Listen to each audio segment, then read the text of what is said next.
ವಿಷಯಗಳಿಗೆ ಆಕಾಂಕ್ಷಿತರಾಗಿದ್ದರಲ್ಲಿ ಬೇಡಿಕೆ ಇಟ್ಟಿದ್ವಿ.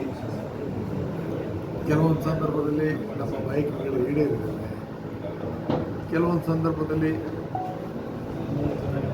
ಅದನ್ನು ಮುಂದೂಡಿದಂಥ ವಿಚಾರಗಳು ನಡೆಯುತ್ತವೆ. ಆದರೆ ನಮ್ಮ ಒಂದು ಜವಾಬ್ದಾರಿಯ ತಾಳ್ಮೆಯಿಂದ ಪಕ್ಷ ತಾಯಿ ಅನ್ನುವಂಥ ದೃಷ್ಟಿಯಲ್ಲಿ ಒಗ್ಗೂಡಿದಂಥ ಒಂದು ಪ್ರಯತ್ನ ಏನು ಮಾಡಿದ್ರೆ 2013ರಲ್ಲೂ ನಾವು ಅಧಿಕಾರ ಕೊಡ್ತೀವಿ, 23ರಲ್ಲೂ ಇದೆ. ಆ ಎರಡೂ ಸಂದರ್ಭದಲ್ಲಿ ನನಗೆ ಅವಕಾಶಗಳಿದ್ದರೂ ನಮಗೆ ಈಗ ಅದು ಕೂಡಿದೆ. ಅಂದರೆ ನಾವೇನು ಪಕ್ಷದಲ್ಲಿ ಪ್ರಾಮಾಣಿಕ ನಿರ್ಣಯವನ್ನು ಮಾಡಿದ್ವಿ, ಅದಕ್ಕೆ ತಡವಾಗಿ ಆದ್ರೂ ನಮಗೆ ಫಲ ಸಿಕ್ಕಿದೆ ಅನ್ನೋದನ್ನು ನಾನು ಒಪ್ಪಿಕೊಳ್ಳುತ್ತೇನೆ.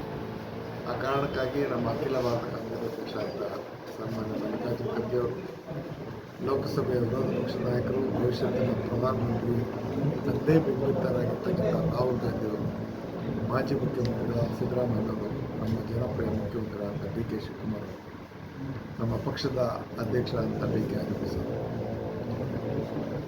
ಹೈಕಮಾಂಡ್ನಲ್ಲಿ ನಮ್ಮ ಅಡ್ಮಿನಿಸ್ಟ್ರೇಷನ್ ಜನರಲ್ ಸೆಕ್ರೆಟರಿ ಆದಂಥ ವೇಣುಗೋಪಾಲ್ ಅವರು ಮತ್ತು ಕರ್ನಾಟಕದ ಉಸ್ತುವಾರಿ ಜನರಲ್ ಸೆಕ್ರೆಟರಿ ಆದಂಥ ಸುರ್ಜೇವಾಲ ಎಲ್ಲರೂ ಅಳೆದು ಸುರಿದು ಭವಿಷ್ಯತ್ತಿನ ಚಿಂತನೆಗಳನ್ನ ಅಳವಡಿಸ್ಕೊಂಡು ಎಲ್ಲ ವರ್ಗಕ್ಕೂ ಅವಕಾಶ ಕೊಟ್ಟು ಎಲ್ಲ ಜಿಲ್ಲೆಗಳನ್ನು ಒಗ್ಗೂಡಿಸ್ತಕ್ಕಂಥ ಒಂದು ಪ್ರಾಮಾಣಿಕ ಪ್ರಯತ್ನವನ್ನು ನಮ್ಮ ಮುಖಂಡರು ಮಾಡಿದ್ದಾರೆ.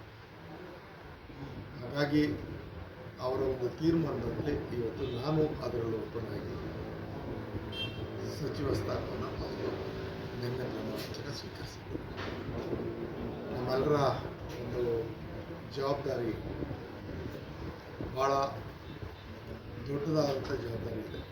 ಕಾರಣ ಅಂದರೆ ಇನ್ನು 2 ವರ್ಷವೂ ಇಲ್ಲ ನಮ್ಮ ಚುನಾವಣೆ. ಆ ಚುನಾವಣೆಗೆ ಪಕ್ಷವನ್ನು ಇಡೀ ರಾಜ್ಯದಲ್ಲಿ ಸನ್ನದ್ಧಗೊಳಿಸೋದ್ರ ಜೊತೆಗೆ ಜನಪ್ರಿಯ ಆಡಳಿತವನ್ನು, ಜನಪರವಾದಂಥ ಆಡಳಿತವನ್ನು ಮತ್ತು ಜನಮನ್ನಣೆ ಗಳಿಸ್ತಕ್ಕಂಥ ನಡೆಯನ್ನು ನಮ್ಮ ಸರ್ಕಾರ ಇಡೋ ಅಂತ ನಾವೆಲ್ಲರೂ ಒಂದು ತಂಡವಾಗಿ ಕೆಲಸ ಮಾಡ್ತೀವಿ. ನಮ್ಮ ಗ್ಯಾರಂಟಿ ಯೋಜನೆಗಳಷ್ಟೇ ಅಲ್ಲ, ಇನ್ನೂ ಹೊಸ ವಿನೂತನವಾದಂಥ ಯೋಜನೆಗಳ ಸಂದರ್ಭದಲ್ಲಿ ಜನರ ಒಂದು ಆಶೋತ್ತರಗಳಿಗೆ ಸ್ಪಂದಿಸ್ತಕ್ಕಂಥ ಏನು ಇವತ್ತು ಯುವ ಪೀಳಿಗೆ ಹೊಸ ದಿಕ್ಕಿನಂತ ಆಲೋಚನೆ ಮಾಡ್ತಾಯಿದೆ, ಅದನ್ನು ನಾವು ಪರಿಗಣಿಸಿ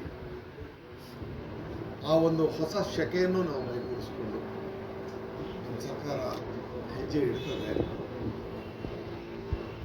ಖಚಿತವಾಗಿ ನಾನು ಹೇಳ್ತೀನಿ, 2028ಕ್ಕೆ ಮತ್ತೊಮ್ಮೆ ಕಾಂಗ್ರೆಸ್ ಕರ್ನಾಟಕದಲ್ಲಿ ಆಡಳಿತಕ್ಕೆ ಬರ್ತದೆ ಅನ್ನೋಂಥ ಪ್ರಾಮಾಣಿಕವಾದಂಥ ಭರವಸೆ ಮಾತನ್ನು ನಾನು ಹೇಳಲಿಕ್ಕೆ ಬಯಸ್ತೇನೆ.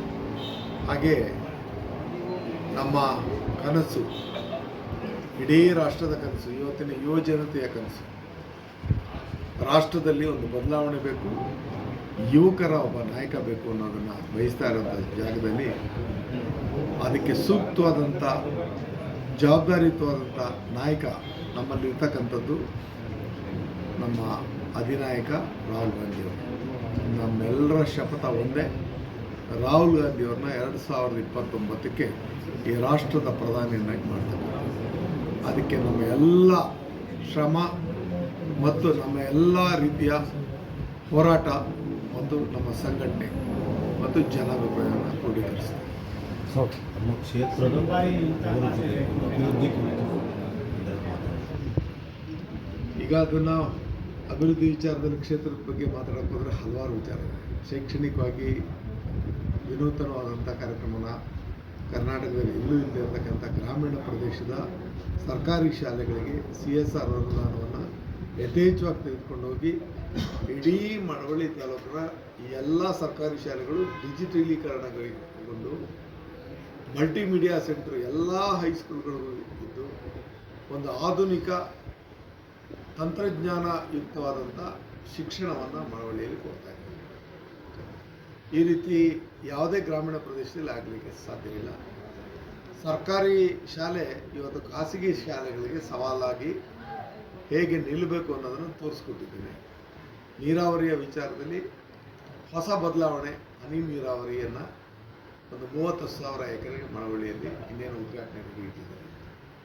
ಗ್ರಾಮೀಣ ಬದುಕಿನಲ್ಲಿ ಒಂದು ಉದ್ದಿಮೆನೂ ಇಲ್ಲದೆ ಇರ್ತಕ್ಕಂಥ, ಒಂದೇ ಒಂದು ಕಮರ್ಷಿಯಲ್ ಆ್ಯಕ್ಟಿವಿಟಿ ಇಲ್ಲದೆ ಇರ್ತಕ್ಕಂಥ ಅತ್ಯಂತ ಹಿಂದುಳಿದ ತಾಲೂಕು ಮಳವಳ್ಳಿ.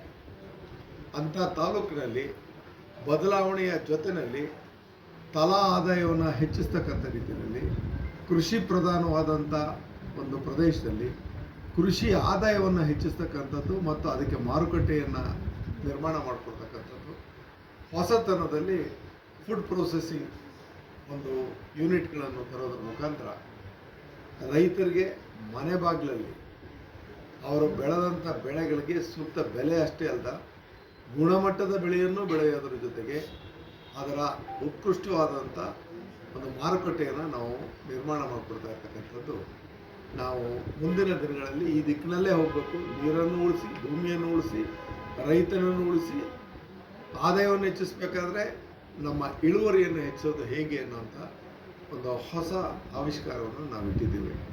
ಇದರ ಜೊತೆಗೆ ಎಲ್ಲ ರೀತಿಯಲ್ಲಿ ಗ್ರಾಮೀಣ ಮೂಲಸೌಕರ್ಯದಲ್ಲಿ ವಿದ್ಯುತ್ ಇರ್ಬೋದು ಮತ್ತು ಆಸ್ಪತ್ರೆಗಳದ್ದಿರ್ಬೋದು, ರಸ್ತೆಗಳದ್ದಿರ್ಬೋದು, ನಾವು ಪ್ರಾಮಾಣಿಕವಾಗಿ ಅಭಿವೃದ್ಧಿಯತ್ತ ನಾವು ಹೆಜ್ಜೆ ಇಟ್ಟಿದ್ದೇವೆ.